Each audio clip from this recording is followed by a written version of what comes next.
Good morning, all of you.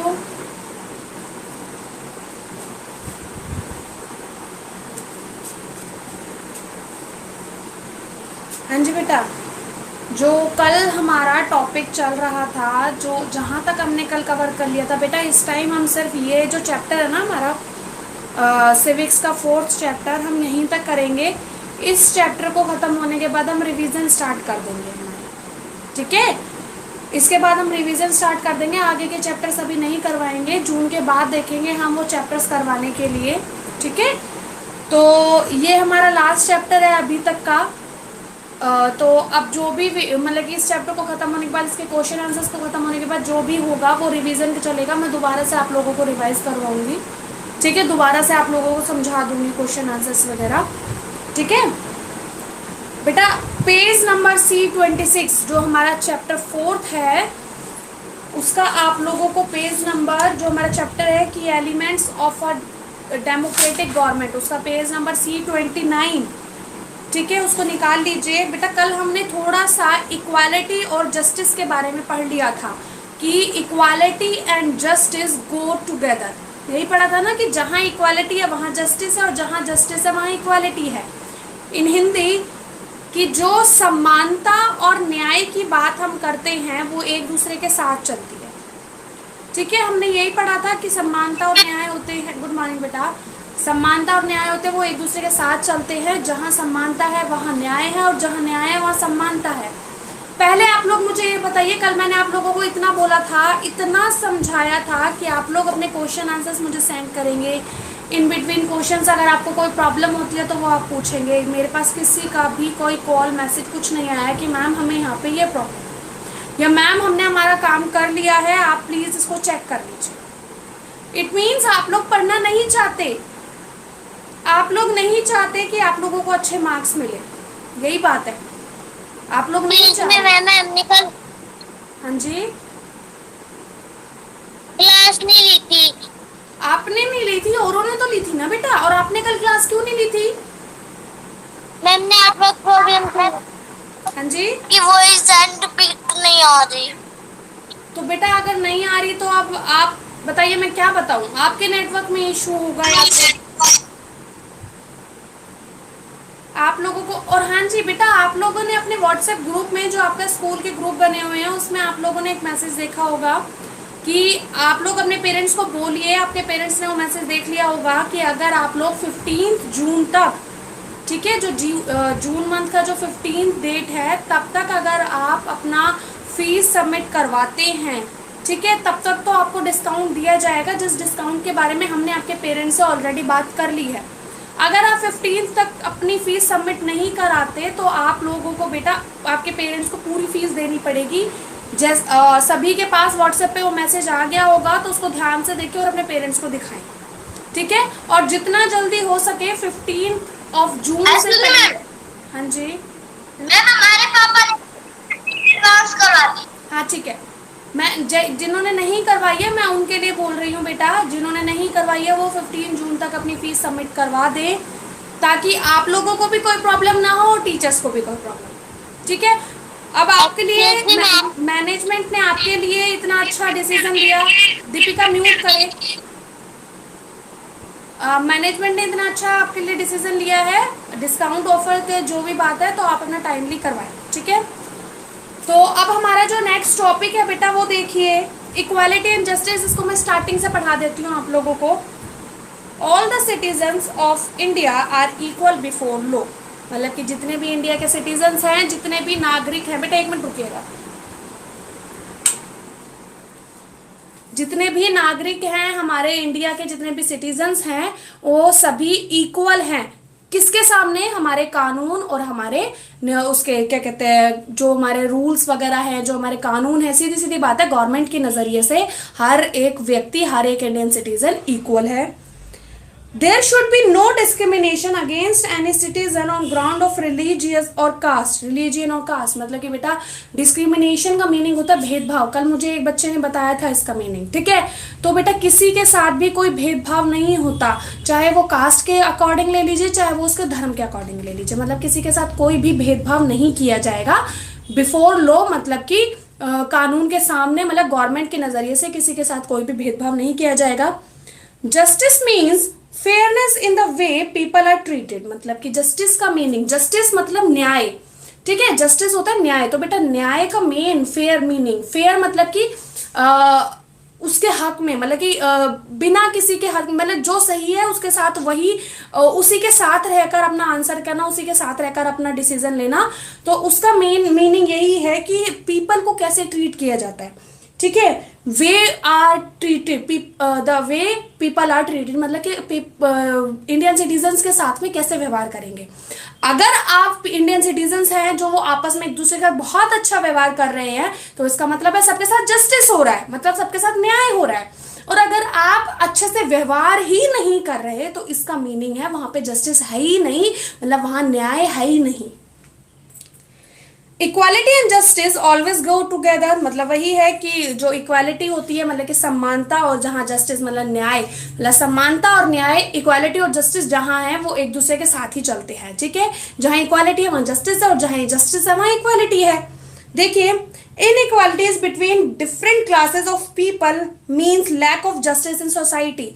मतलब बेटा अगर कहीं भी हम देखते हैं, क्या देखते हैं, between different classes of people mean lack, मतलब कि अगर हम कहीं पे भेदभाव देखते हैं, इनइक्वालिटी देखते हैं, मतलब असमानता देखते हैं, तो वहां हमें क्या दिखता है, मीन्स लैक ऑफ जस्टिस, मतलब लैक का मतलब कमी, ठीक है। इसका मतलब है वहां पर न्याय की कमी है, ठीक है। वहां ऑटोमेटिकली पता चल जाता है, जहां पर बेटा डिफरेंस आ गया ना, वहां हमें ऑटोमेटिकली पता चल जाएगा यहाँ पे डिस्क्रिमिनेशन हो रहा है, ठीक है, इनइक्वालिटी है, और यहाँ हमें पता चल जाएगा यहाँ पे लोगों के साथ सही तरीके से व्यवहार नहीं होता, न्याय नहीं होता उनके साथ, ठीक है। On page number C30, the institution of untouchability cause inequality in Indian society. बेटा अनटचेबिलिटी, जो हम पहले, तरुण म्यूट करिए अपना, बेटा म्यूट कर लीजिए अपना, ठीक है। जो एक बार पेज, हाँ जी मैम एक बार पेज नंबर, बेटा C30, the institution of untouchability cause inequalities in Indian society। मतलब बेटा जो untouchability होती है, मतलब छुआछूत, जो हम पहले से पढ़ते आ रहे हैं, है ना, हमने सेकंड चैप्टर में भी पढ़ा था, हमने थर्ड चैप्टर में भी पढ़ा था, और हमने कुछ इनइक्वालिटी के बारे, वो सॉरी अनटचेबिलिटी के बारे में हमने फर्स्ट चैप्टर में पढ़ा था, जिसको हिंदी में बोलते हैं छुआछूत, ठीक है। तो बेटा ये ना होता था जिनको जो मतलब सो को लोअर कास्ट लोगों के लिए यूज करा जाता था पहले के टाइम पे, अब नहीं है। हमने ये भी पढ़ा था कि इसको बिल्कुल अबॉलिश कर दिया गया है, मतलब कि बिल्कुल खत्म कर दिया गया है। जो अनटचेबिलिटी है ना, इविल है, प्रथा है, इसको बिल्कुल खत्म कर दिया गया है, ठीक है। तो जहां पर अनटचेबिलिटी होती है ना, जहां पर होती है मतलब छुआछूत जहां होता है, वहां हम देख सकते हैं कि लोगों के साथ में इनइक्वालिटी होती है, मतलब कि असमानता होती है, ठीक है।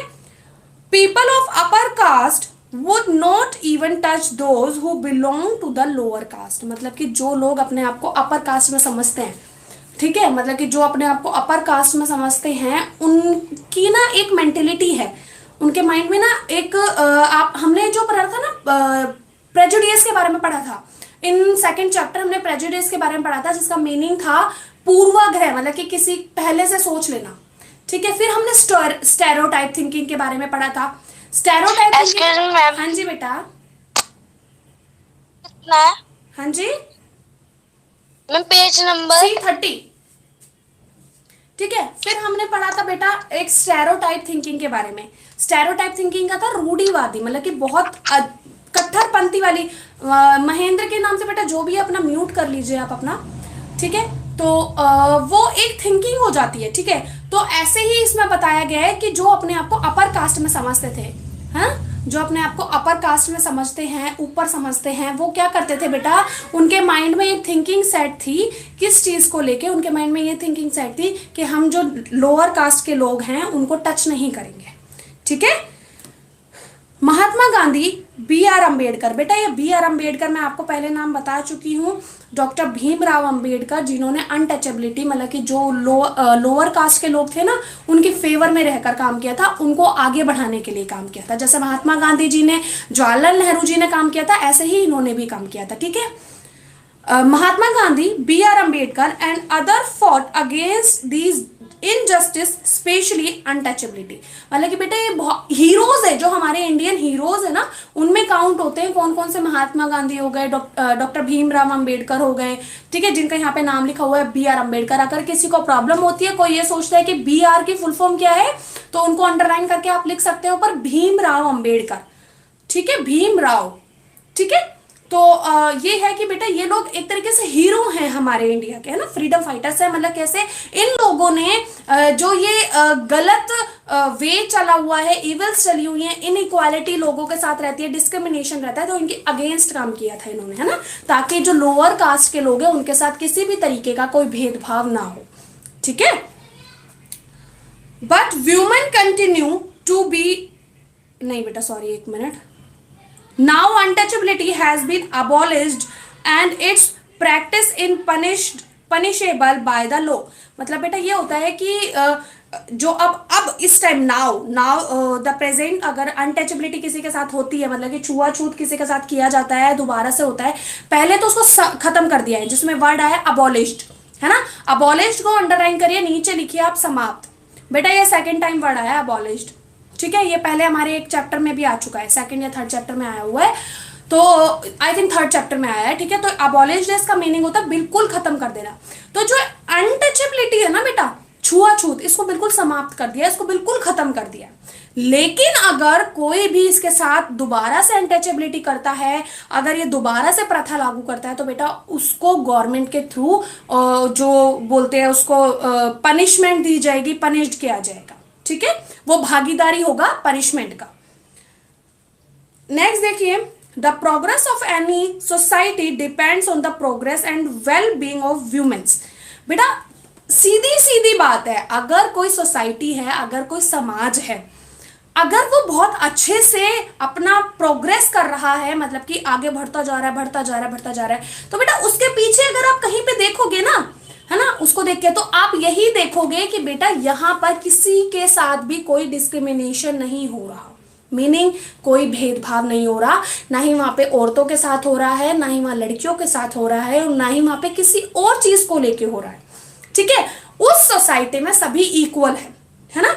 तो ये चीज आपको भी पता है बेटा, अगर आप लोग हैं, पढ़ाई में अच्छे करते जा रहे हो, आगे बढ़ते जा रहे हो, ठीक है, आपको अच्छे मार्क्स मिल रहे हैं, तो उसका सीधा सीधा पॉइंट कहां जाएगा?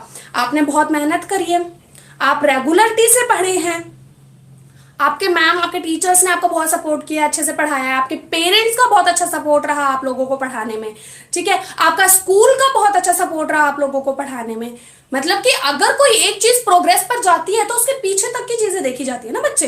तो ऐसे ही अगर हम किसी सोसाइटी में देखें कि जो भी है, क्या कहते हैं, अगर हम किसी सोसाइटी में देखें कि वो सोसाइटी बिल्कुल प्रोग्रेस करे जा रही है, तो सीधी सीधी बात है, अगर उसकी हम खोज के देखेंगे ना, तो वहां पर बिल्कुल इक्वालिटी से और फेयरली सारे काम हो रहे हैं, ठीक है। और सीधी सीधी बात है बच्चे कि अगर कहीं पर इक्वालिटी, कहीं पर प्रोग्रेस लानी है, तो आप देख सकते हैं वहां पर व्यूमेन्स को भी अच्छे से क्या करना चाहिए, हक देना चाहिए। और यहाँ वर्ड आ रहा है वेल बीइंग ऑफ व्यूमेन्स, मतलब कि व्यूमेन का कल्याण हो रहा है, उनकी भलाई में सारे काम हो रहे हैं, ठीक है।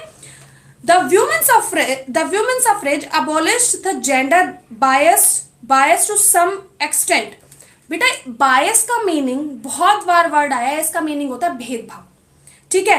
तो अगर आप कहीं देखते हैं कि वुमेन सफर कर रही है, मतलब कि वो संघर्ष कर रही है, तो वहां पर आप देखते हैं कि वो भेदभाव की सीमाओं में, एक्सटेंट मतलब सीमाओं में बंधी हुई है, ठीक है। मतलब सीधी सीधी बात है, अगर कहीं पर भेदभाव होता है महिलाओं के साथ में, तो वो कैसा भेदभाव होता है, उनको बाहर नहीं जाने देते, पढ़ने नहीं जाने दे सकते, बोल नहीं सकती वो, है ना। तो सीधी सीधी बात है, उनके साथ भेदभाव हो रहा है, और वो एक बाउंड्री में अंदर ही बैठी हुई है, जैसे कि जो बोलते हैं ना, चार दीवारी में बंद होना, ठीक है। But women continue to be neglect in Indian society even now. मतलब बेटा नेग्लेक्ट का मतलब होता है नकारना, मतलब अगर हम अब भी देखें तो बहुत से ऐसे सोसाइटीज है जहां पर व्यूमेन्स को नकारा जाता है, नेग्लेक्ट किया जाता है, उनकी थिंकिंग को, मतलब उनको सुना ही नहीं जाता। अगर वो कुछ अपना बोलना भी चाहती है ना बेटा, तो भी उनको नेग्लेक्ट कर दिया जाता है, उनको सुना ही नहीं जाता, ठीक है।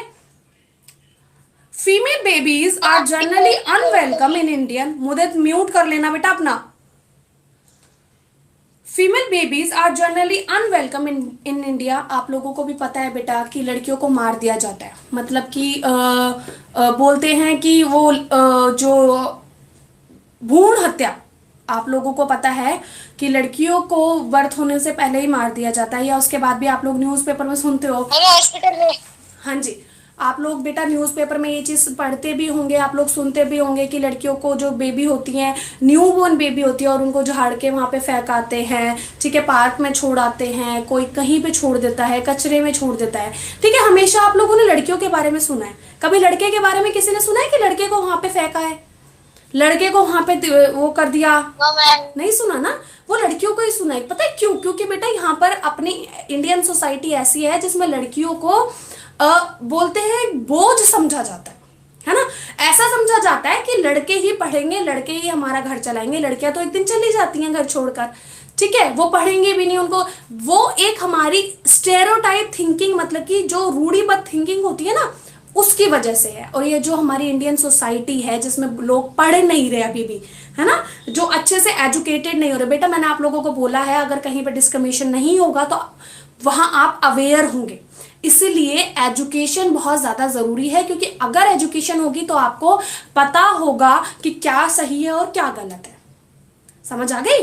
तो ये सारी चीजें होती है कि लड़कियों को जन्म लेने से पहले मार दिया जाता है ना, 3-4 मंथ की होती है बेबी, उसको मार देते हैं, छोड़ आते हैं।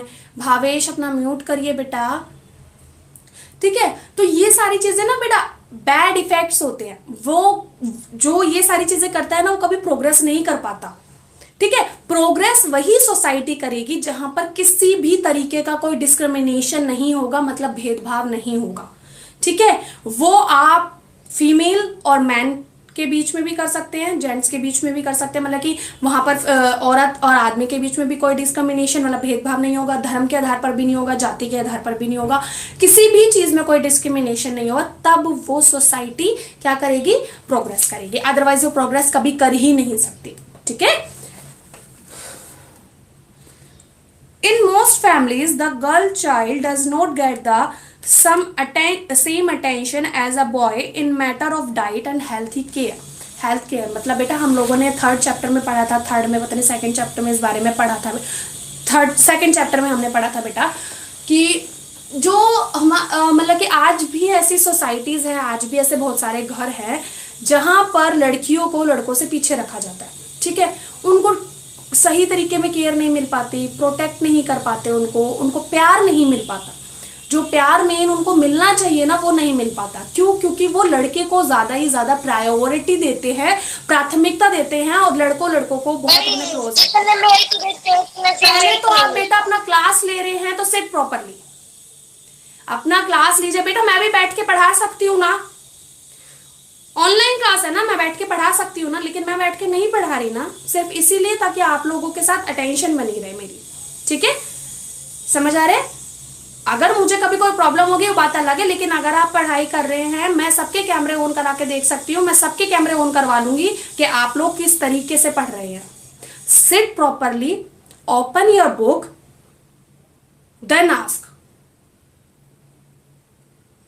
बेटा राइट वे से पढ़िए आप, ताकि आपके माइंड में कुछ चीजें बैठे, ठीक है।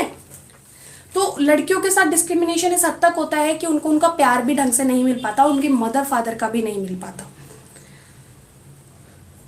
The government has enacted many law to bring about welfare of women। बेटा मतलब ये है कि जो मतलब अनेक्टेड मतलब कि जो गवर्नमेंट है वो बहुत ज़्यादा एक्टिव होने वाली है, कि एक्टिव हो भी रही है, बहुत सारे लॉ भी बना रही है, कानून भी बना रही है, किसके लिए?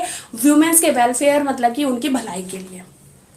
Many measures have been taken by the Indian government to promote the interest of the schedule caste, ठीक है। मतलब बेटा ये है कि बहुत सारे उपाय किए जा रहे हैं, मेजर्स मतलब बहुत सारे उपाय, बहुत सारी प्लानिंग की जा रही है कि इंडियन गवर्नमेंट के थ्रू की जा रही है कि वो लोग जो शेड्यूल कास्ट के लोग हैं ना, जिनको SC ST बोला जाता है, उनको आगे बढ़ाने के लिए, ठीक है, उनको बढ़ावा मिले, उनके लिए फेयर काम हो, उनके साथ कोई डिस्क्रिमिनेशन ना हो, इसलिए बहुत सारी प्लानिंग कर रही है, उपाय कर रही है। कौन? हमारी Indian government. Schedule caste, the scheduled tribes, बेटा ट्राइब्स का मीनिंग होता है जनजाति।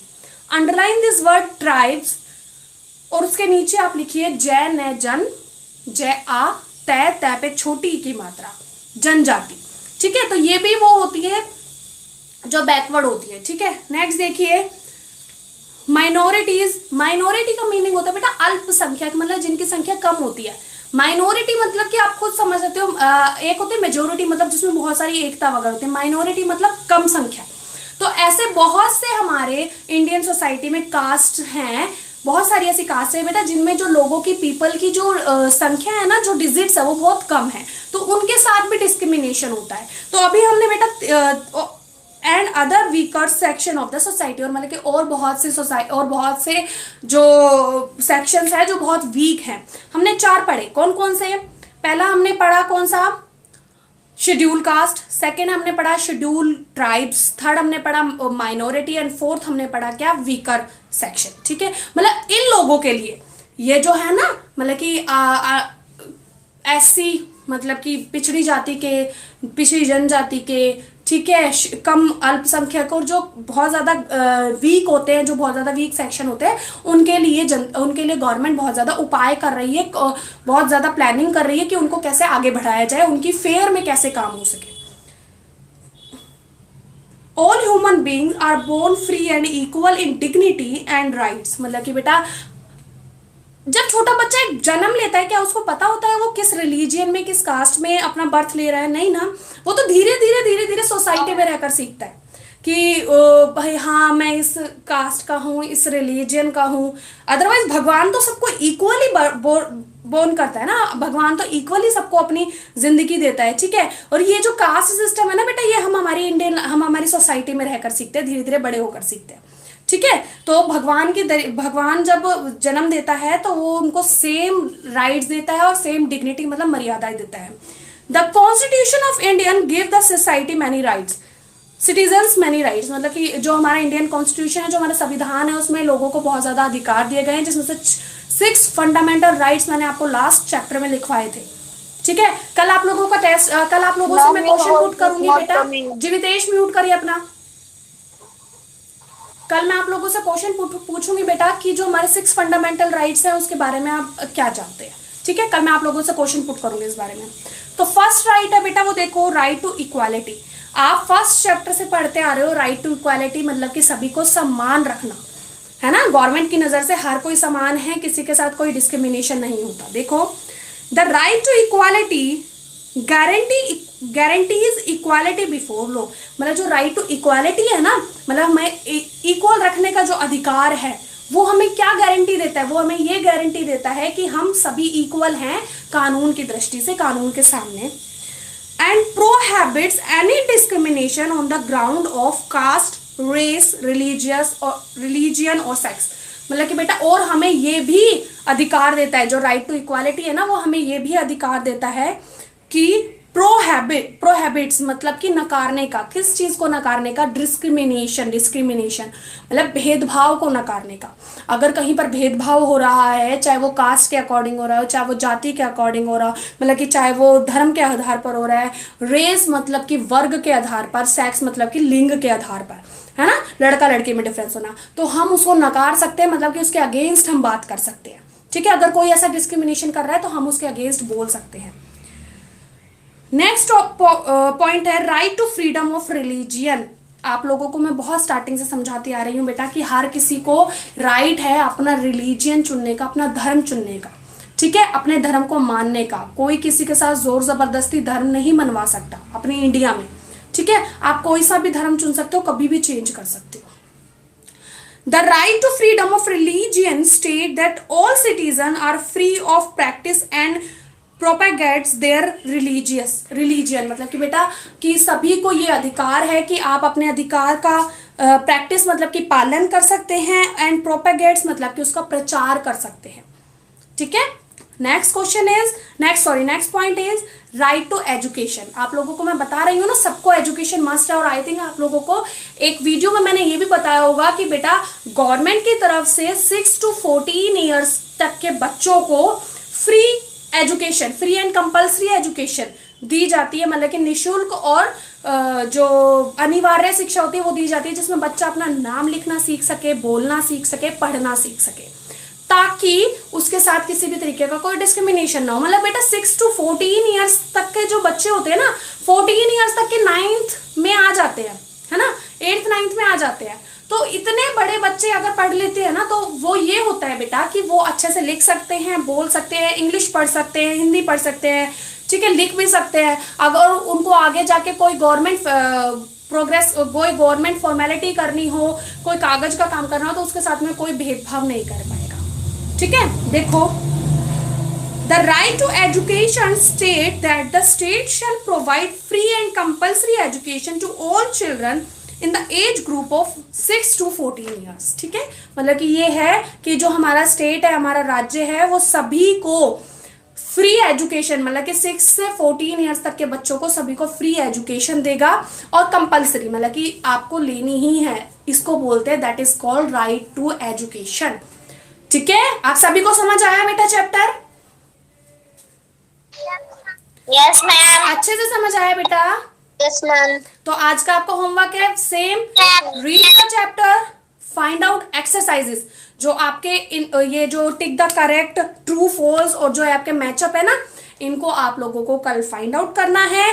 क्लास स्टार्ट होगी, आप लोगों से पहले डिस्कशन होगा। ठीक है, डिस्कशन होने के बाद में हम आपको सही आंसर बताएंगे, अगर किसी का गलत भी होता है और सही होता है तो वेरी गुड, बहुत अच्छी बात है। ठीक है, तो आप लोग अपना एक्सरसाइज फाइंड आउट करेंगे, प्लस जो आपका एक क्वेश्चन है, कौन सा, how many fundamental rights in our Indian constitution का जो लास्ट चैप्टर में मैंने आप लोगों को करवाया था, वो आप लोगों को करना है। ठीक है, समझ आ गई? Okay ma'am. हाँ जी, और प्लस आप लोगों का होमवर्क ये भी है कि आपको कोई भी प्रॉब्लम होती है इस चैप्टर से रिलेटेड, तो कल आप लोग मुझसे पूछ लेंगे। ठीक है बेटा? Okay ma'am. हाँ जी बेटा, तो आज की क्लास यहीं खत्म होती है, अब आप लीव कर सकते हैं। Bye ma'am. बाय बेटा, bye ma'am. Bye bye bye बेटा, बाय, लीव कर जाइए फटाफट। हाँ जी बेटा, हाँ जी ठीक है ठीक है, बाय बाय। वासुदेव लीव करिए, निशा, योगेश लीव करिए बेटा।